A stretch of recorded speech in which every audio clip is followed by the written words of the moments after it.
Guten Morgen, meine Damen und Herren. Auch ich begrüße Sie ganz herzlich aus München zum Webinar Neue Markenformen, formale Anforderungen an die Markenanmeldung und die Markendarstellung.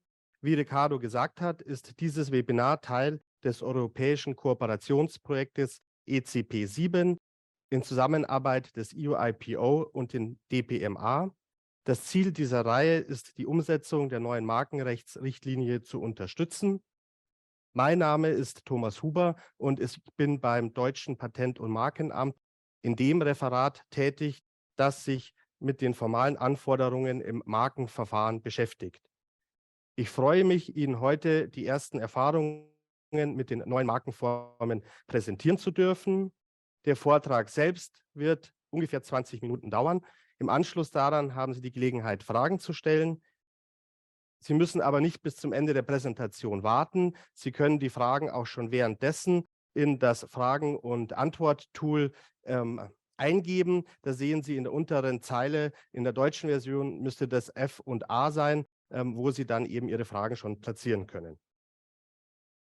Komme ich zur nächsten Folie. Unser Webinar beginnt mit einer kurzen Einführung. Danach wenden wir uns der Frage zu, was sind eigentlich die neuen Markenformen? Anschließend stelle ich Ihnen die formalen Anforderungen an die Markendarstellung vor und erläutere Ihnen die sonstigen formalen Anforderungen der Markenanmeldung. Der vorletzte Punkt ist das Vorgehen des Amtes bei einer Diskrepanz zwischen den Angaben in der Markendarstellung. Und zum Schluss möchte ich Ihnen noch zusammenfassend einige Praxistipps an die Hand geben. Die sogenannten neuen Markenformen wurden erst möglich durch die neu gefasste Markenrechtslinie. Nicht zu verwechseln sind die neuen Markenformen aber mit der neuen Markenkategorie. Bei uns in Deutschland ist das die Gewährleistungsmarke.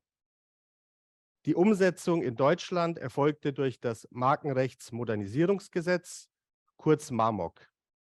Soweit die neuen Markenformen betroffen sind, ist es in Kraft seit dem 14. Januar 2019. Andere Vorschriften erst gut ein Jahr später. Das ist aber nicht Thema des heutigen Tages.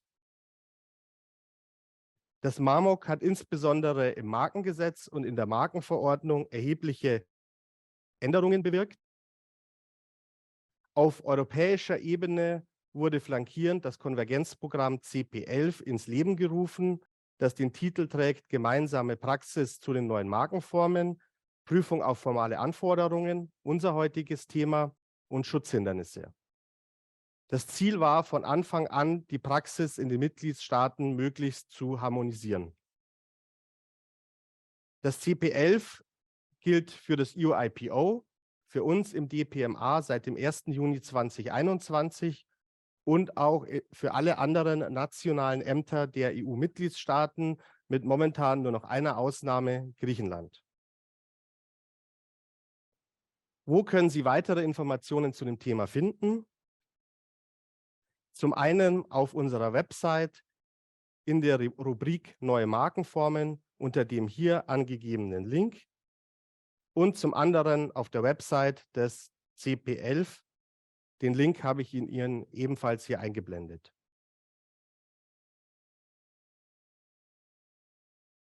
Was sind nun die neuen Markenformen?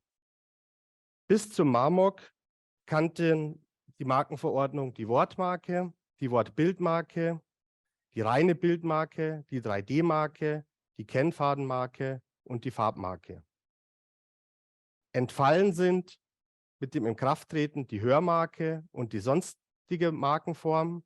Neu hinzugekommen sind die folgenden 7 Markenformen: die Positionsmarke, die Mustermarke, die Klangmarke, die Bewegungsmarke, die Multimedia-Marke, die Hologrammmarke und die sonstige Marke. Von diesen 7 Marken sind 4 neue Markenformen Gegenstand des CP11. Die Klangmarke, die Bewegungsmarke, die Multimedia und die Hologrammmarke. Auf Englisch New Types of Trademarks. Der Kern jeder Markendarstellung, jeder Markenanmeldung ist die Markendarstellung, also die Marke selbst. Die wichtigste Neuerung in dem Bereich ist der Paradigmenwechsel, den der Wegfall des Erfordernisses der grafischen Darstellbarkeit bewirkt hat. Das eröffnet Ihnen als Anmelder und uns als Amt spannende und innovative Möglichkeiten, wie wir gleich an einigen Beispielen sehen werden. Im Markengesetz wurde das in § 8 Absatz 1 umgesetzt. Anstelle der grafischen Darstellbarkeit ist das Kriterium der klaren und eindeutigen Bestimmbarkeit des Schutzgegenstands getreten. Näher konkretisiert werden die Anforderungen an die Markendarstellung in der Markenverordnung. Sie können eine Markendarstellung bei uns entweder auf einem Datenträger oder in Papierform einreichen. Ein Novum und eine deutsche Besonderheit ist die Möglichkeit, eine Darstellung nur durch Text zu bewirken, als alleiniges Darstellungsmittel. Das funktioniert aber nur bei sonstigen Marken. Hinweisen möchte ich Sie auf die Bekanntgabe des DPMA vom 10. Januar 2020, in der genauer ausgeführt ist, welche Datenträgertypen, welche Dateien und auch welche Formatierungen Sie beachten müssen, wenn Sie eine Anmeldung bei uns einreichen. Von besonderer praktischer Bedeutung ist auch die gemeinsame Mitteilung über die Darstellung neuer Markenformen.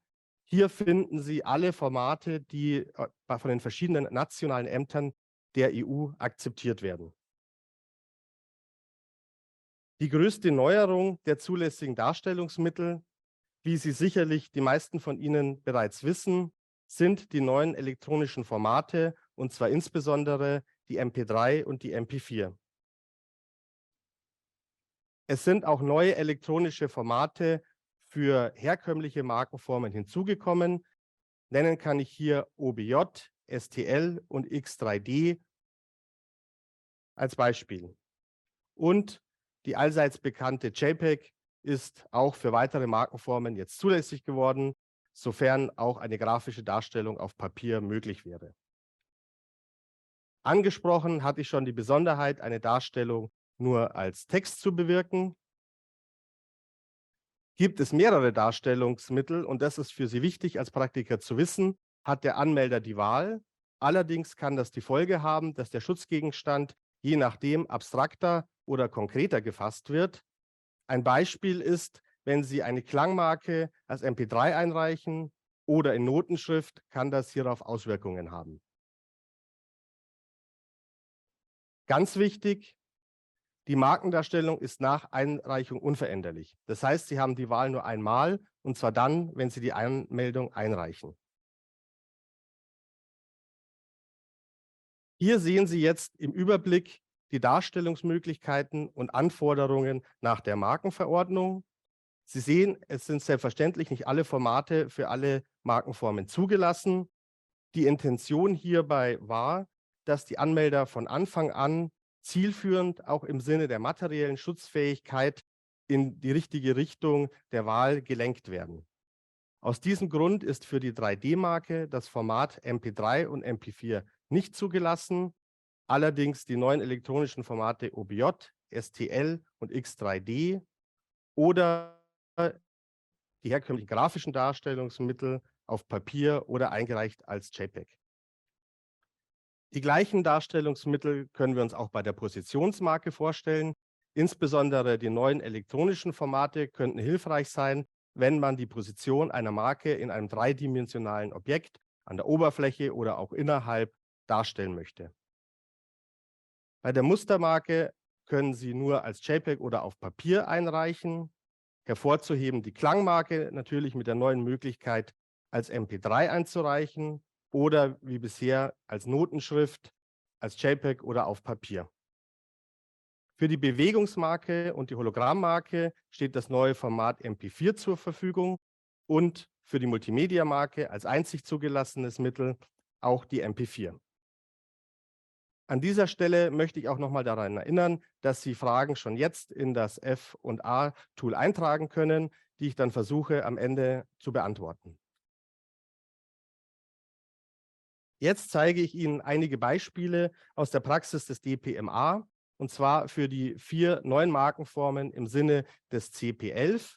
Wir beginnen mit den Klangmarken und ich hoffe, Sie können jetzt gleich das erste Beispiel hören. Bei mir hat es zumindest geklappt. Jetzt das zweite Beispiel, bitteschön.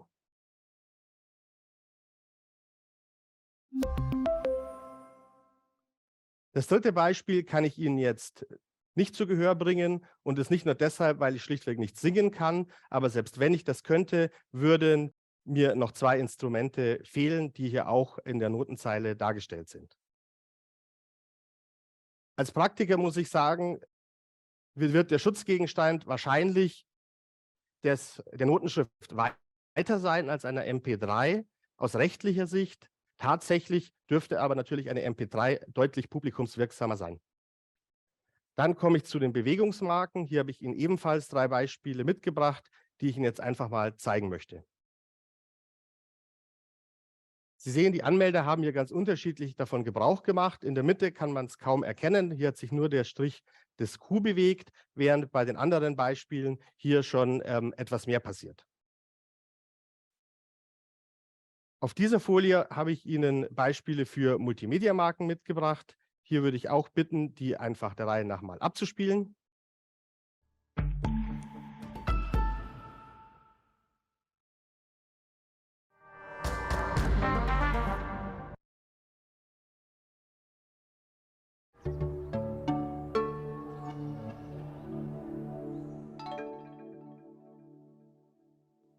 Und last but not least habe ich Ihnen auch ein Beispiel für eine Hologrammmarke mitgebracht. Hier müssen Sie relativ genau hinsehen, was da passiert. Also im Topf wird es zu regnen beginnen. Ich hoffe, wir können das gleich sehen.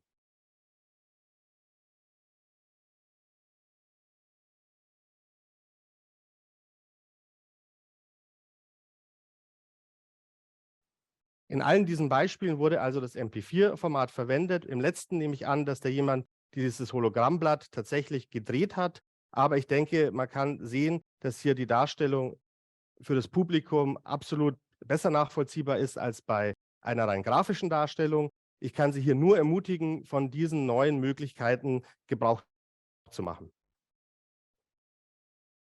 Wirklich spannend finde ich die sonstigen Markenformen. Rechtlich gesehen handelt es sich zwar hier nur um einen Auffangtatbestand, tatsächlich bietet dies aber die Chance für die Praxis, für Sie als Anmelder und für uns als Amt, hier das Markenrecht weiterzuentwickeln. Bemerkenswert sind hier zum Beispiel die Kombinationsmöglichkeiten aus verschiedenen neuen Markenformen. Man könnte sich zum Beispiel eine Kombination aus einer Lichtmarke vorstellen, unterlegt mit Klang. Hier wird man eine MP4 wohl als geeignetes Darstellungsmittel ansehen müssen, wahrscheinlich mit einer Beschreibung. Was bisher noch niemand versucht hat, aber ein Beispiel, das häufiger genannt wird, ist das Beispiel einer konzeptuellen Markenform, die dann nur durch Text repräsentiert wird. Zum Beispiel das Konzept eines Ladengeschäfts für Bademoden, das immer auf 5 Grad temperiert ist und ein besonderes Gefühl dann möglicherweise erzeugt. Diese Übersicht finden Sie auch auf unserer Website, sodass ich jetzt hier nicht weiter darauf eingehen möchte. Hier sehen Sie ein Beispiel für die erfolgreiche Anmeldung einer Tastmarke als sonstige Marke. Diese wurde auch eingetragen. Die Markendarstellung erfolgte jetzt hier nur mit Text und die Marke besteht danach im Wesentlichen darin, dass das erste Blatt von einem Schreiben, das für verschiedene Gelegenheiten versendet wird, auf der Rückseite aus Schleifpapier besteht, und zwar nach einem bestimmten definierten Standard P180. Eine Beschreibung würde hier nicht eingereicht, aber ich kann mir sehr gut vorstellen, wenn man einen Brief eines solchen Unternehmens erhält und das erste Mal fühlt, dass man das wirklich gut in Erinnerung behält. Die Anmeldung dieser Tastmarke als sonstige Marke war leider nicht erfolgreich. Es wurde zwar hier eine Markendarstellung eingereicht, die einen Ausschnitt von einer Holzoberflächenstruktur zeigt, auch mit verschiedenen Erläuterungen. In der Markenbeschreibung ist dann näher ausgeführt, wie das haptische Gefühl vom gespaltenen Holz sich darstellen soll. Hier waren wir der Ansicht, dass diese Darstellung auch in Kombination mit der Markenbeschreibung zwar den formalen Anforderungen noch genügen mag, aber materiell hier eine genaue Bestimmbarkeit im Sinne des § 8 Absatz 1 Markengesetz nicht gegeben ist, sodass diese Marke leider zurückgewiesen wurde. Als letztes zum Thema Markendarstellung möchte ich noch ein paar Worte zu den Details der Formate sagen. Häufige Fehler, die wir im Anmeldeverfahren sehen, sind die Überschreitung der maximalen Dateigrößen, die ich hier kurz in Erinnerung rufen möchte. Für JPEG ist das 2 Megabyte, ebenso wie für die MP3. Bei der MP4 haben Sie die Möglichkeit, bis zu 20 Megabyte einzureichen. Nicht selten werden auch die Ober- und Untergrenzen der Pixel überschritten oder unterschritten. Hier verweise ich Sie gerne auf die Bekanntmachung vom 10. Januar 2020, wo das nochmal genauer aufgeführt ist. Leider besteht hier in der Regel keine Toleranzmöglichkeit von unserer Seite. Haben Sie den Fall, dass Sie den Text als alleiniges Darstellungsmittel wählen, können Sie hierfür bis zu 150 Wörter angeben. Diese müssen fortlaufend sein und dürfen keine grafischen oder sonstigen Gestaltungselemente enthalten. Damit komme ich zu den sonstigen formalen Anforderungen. Die Angabe der Markenform ist immer notwendig. Sie muss auch selbstverständlich mit der Markendarstellung übereinstimmen.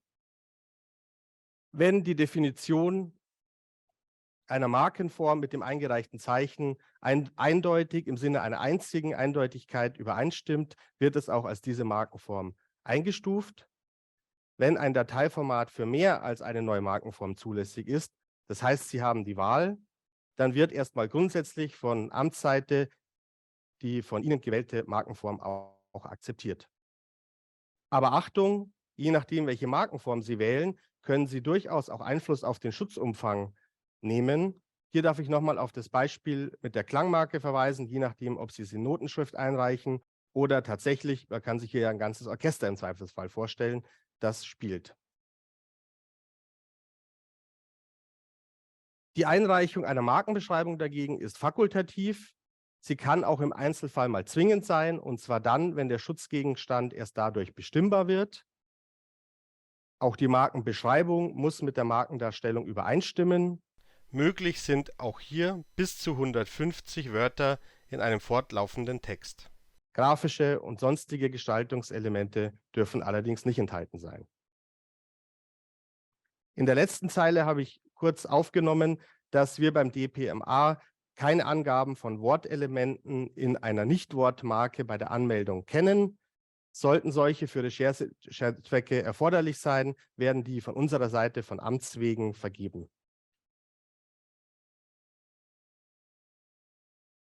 Somit komme ich zum letzten Abschnitt unseres Webinars. Was passiert, wenn eine Diskrepanz, also ein Widerspruch zwischen den Angaben bei der Anmeldung vorliegt? Das möchte ich Ihnen kurz erläutern an 3 Beispielen, die ich dem CP11-Programm entnommen habe. Das erste Beispiel, das Sie hier sehen, dort wurde die Markenform Multimedia-Marke gewählt.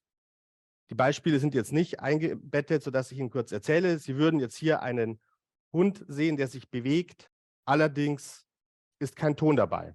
Das erfüllt die Definition einer Bewegungsmarke, sodass die Markenform hier auf Bewegungsmarke geändert werden müsste. In dieser Fallgestaltung wurde als Markenform Bewegungsmarke angegeben.